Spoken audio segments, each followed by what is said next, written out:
এটির course code হচ্ছে 626। আমরা এই মুসলিম শিল্প এবং চিত্রকলার ক্রমোন্নতি পর্যায়ে পড়াতে যাওয়ার আগে বলি যে আমি সালেহা ইয়াসমিন, সহযোগী অধ্যাপক, ইসলামের ইতিহাস এবং সংস্কৃতি বিভাগ, ঢাকা কলেজ, ঢাকা। আমরা তোমাদেরকে পড়াবো আজকে ইসলামী ধর্মীয় চিত্রকলা এবং এর সাথে সাথে আমরা বুরাকের উপস্থাপনটাও যদি সম্ভব হয় পড়াবো। আমরা ধর্মীয় চিত্রকলা বলতে সাধারণভাবে ধর্ম প্রচার এবং প্রসারের উদ্দেশ্যে উপাসনালয়ে দেয়ালের গায়ে ধর্মীয় গ্রন্থ অবলম্বনে বিভিন্ন ঘটনার বিশ্লেষণ করে ছবির সাহায্যে তা জনসম্মুখে তুলে ধরাকে বুঝায়, অথবা ধর্মীয় গ্রন্থের চিত্রায়িত পাণ্ডুলিপি প্রস্তুত করে তা দ্বারা ধর্মের দিকে জনগণকে আকর্ষণ করাকে বুঝায়। এই অর্থে ইহুদিদের সিনাগোগ, খ্রিস্টান গির্জা, বৌদ্ধ প্যাগোডা এবং হিন্দু মন্দিরের দেয়ালগাত্রে স্ব ধর্ম প্রচারকল্পে ধর্মীয় গ্রন্থ থেকে বিভিন্ন প্রকারের চিত্র উপস্থাপিত হয়েছে। কিন্তু ইসলামে প্রচার কার্যে চিত্রের ব্যবহারের কোনো অবকাশ নাই, বরং তা ইসলামের অনুশাসনের ঘোর পরিপন্থী।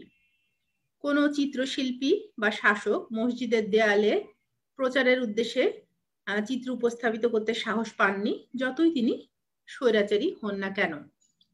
এই অর্থে ইসলামে কোনো ধর্মীয় চিত্রকলা নাই, বরং তাকে অপ্রয়োগ করলে নামের অপভ্রংশ হিসেবে ধরে নেওয়া যেতে পারে।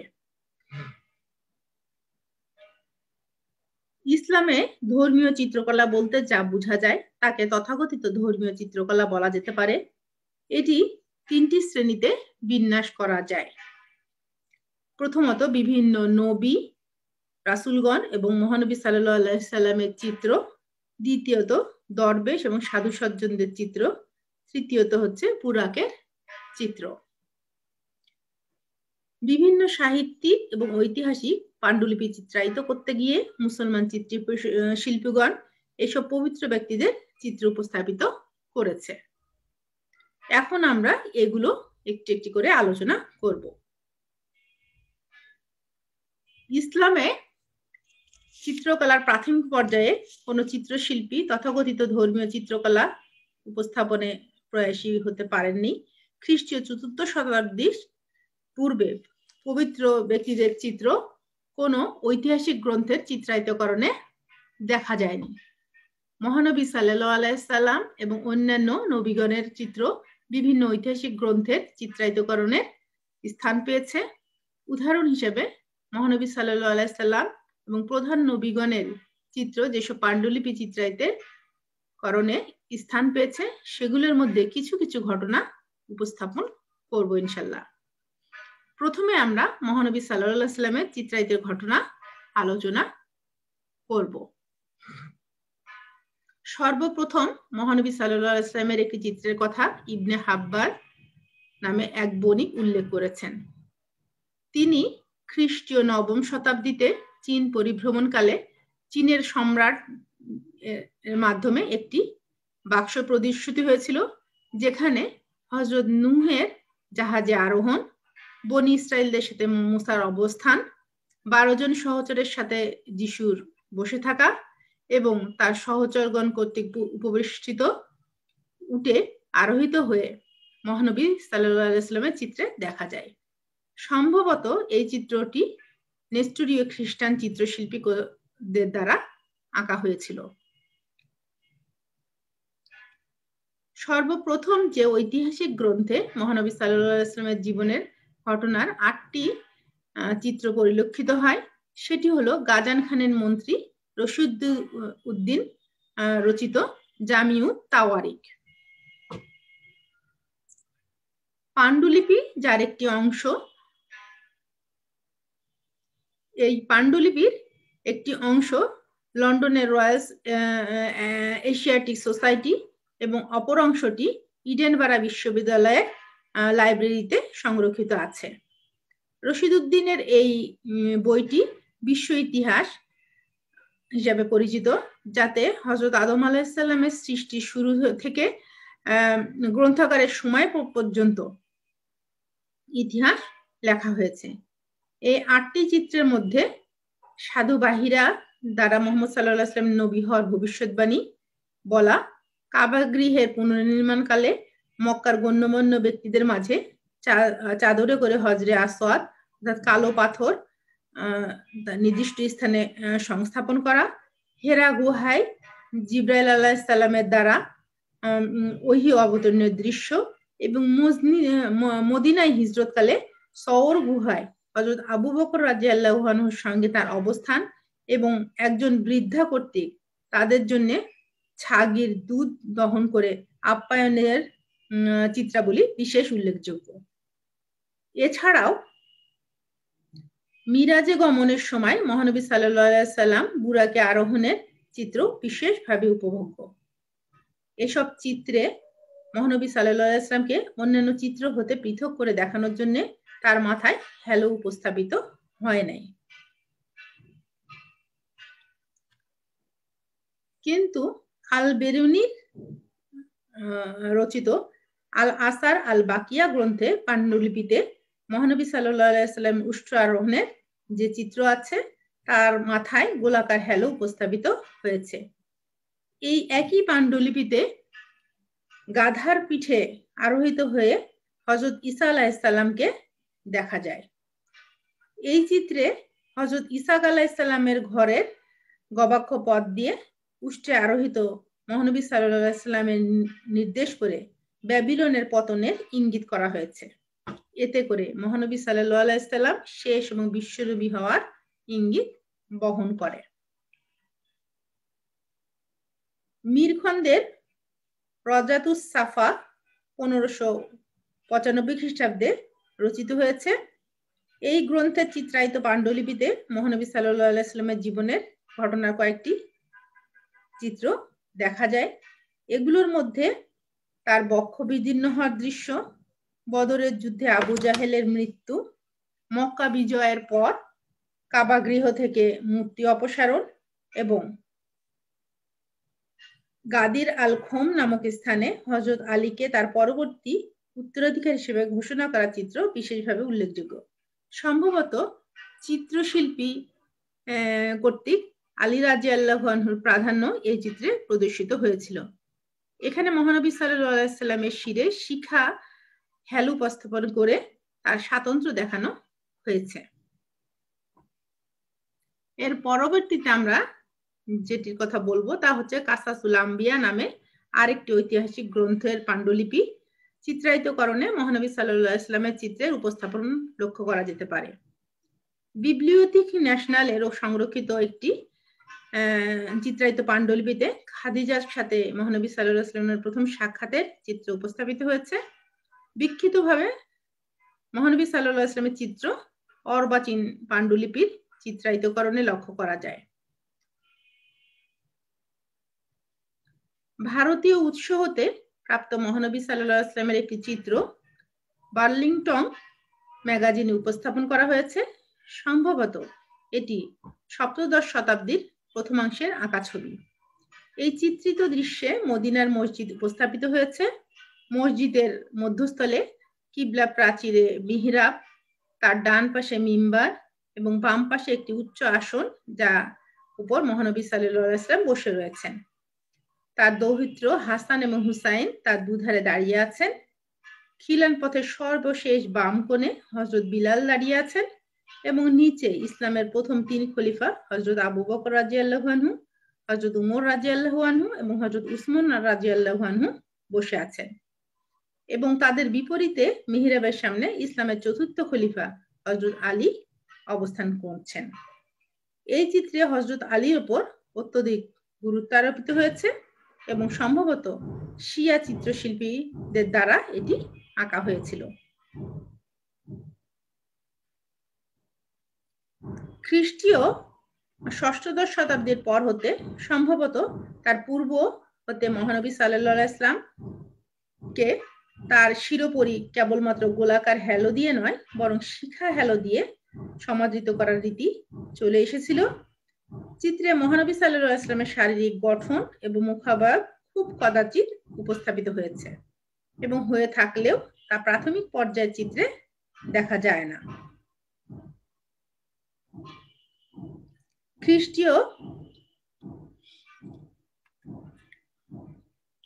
ষষ্ঠদশ শতাব্দী হতে মহানবীর চিত্রে শিরের অগ্রভাগ হতে চিবুক পর্যন্ত একটি পর্দা ঝুলিয়ে দিয়ে তার মুখাবয়বকে আড়াল করে দেওয়ার রীতি প্রতিষ্ঠিত হয়েছে।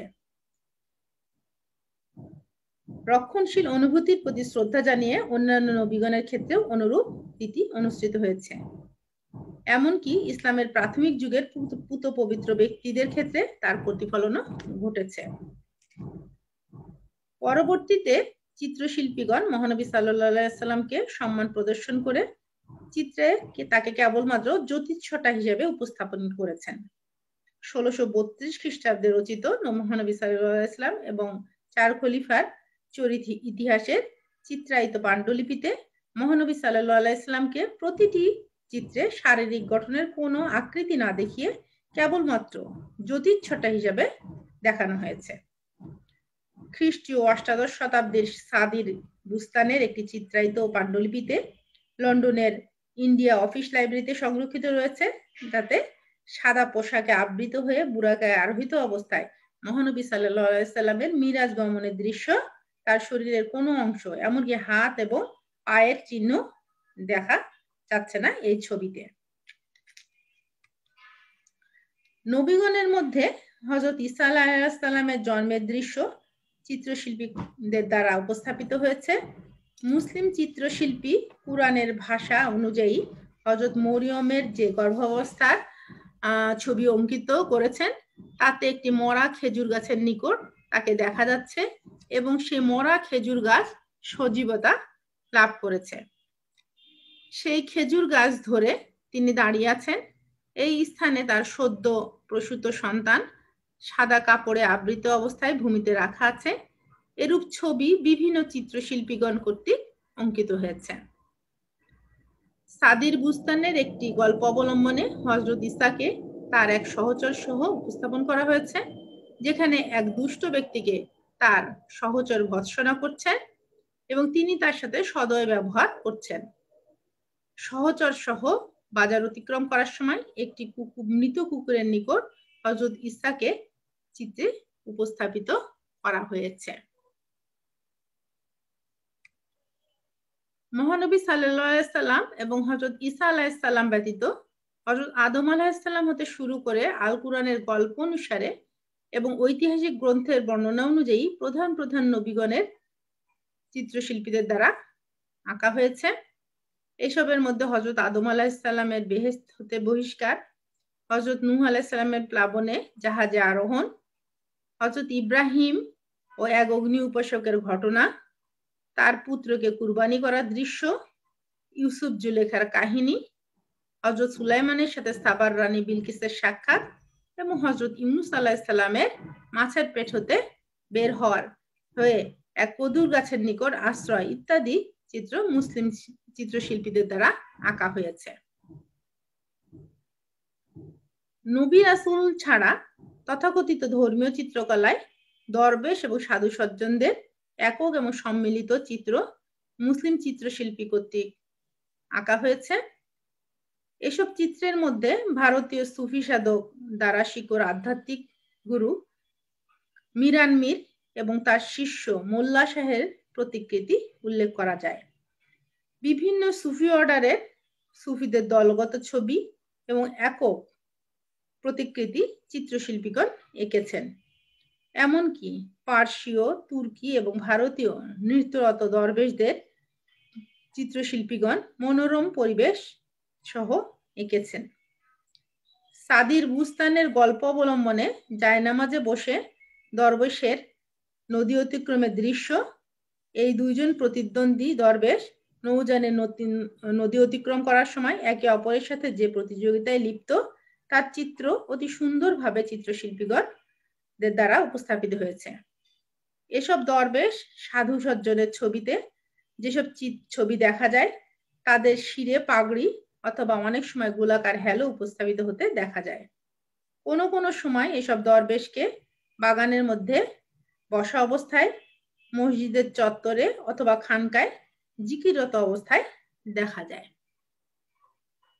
পরিশেষে এই আলোচনা শেষে আমরা বুঝতে পারছি যে প্রকৃত অর্থে ইসলামে ধর্মীয় চিত্রকলা না থাকলেও নবী, রাসূল এবং সাধু সজ্জনদের ঘটনাবলী, দৃশ্য এবং তাদের চিত্রের উপস্থাপনের মাধ্যমে নামের অপভ্রংশ হিসেবে ধর্মীয় চিত্রকলার বিভিন্ন যে জিনিসগুলো রয়েছে এটি আমরা এতক্ষণ আলোচনা করলাম। আজকে আমাদের পড়া এ পর্যন্তই আমরা শেষ করছি। আমরা আগামী দিন পড়ব হচ্ছে বুরাকের উপস্থাপন চিত্রকলায় কিভাবে এসেছে। তো ছেলেরা, তোমরা আশা করি আগামী ক্লাসে তোমরা আবার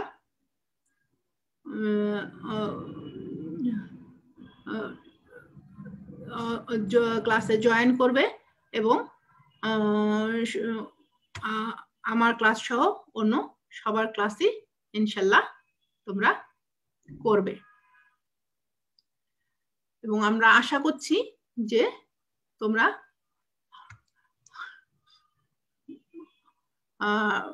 ক্লাসের মাধ্যমে পড়াশোনাগুলো সঠিকভাবে চালিয়ে যাচ্ছ এবং তোমরা হচ্ছে ক্লাস নিজেরা ঠিক মতন পড়াশোনা চালিয়ে যাচ্ছ এবং তোমরা এই করোনা পরিস্থিতিতে নিজেরা সুরক্ষিত দিক থেকে নিজের পরিবারকেও সুরক্ষিত রাখছো।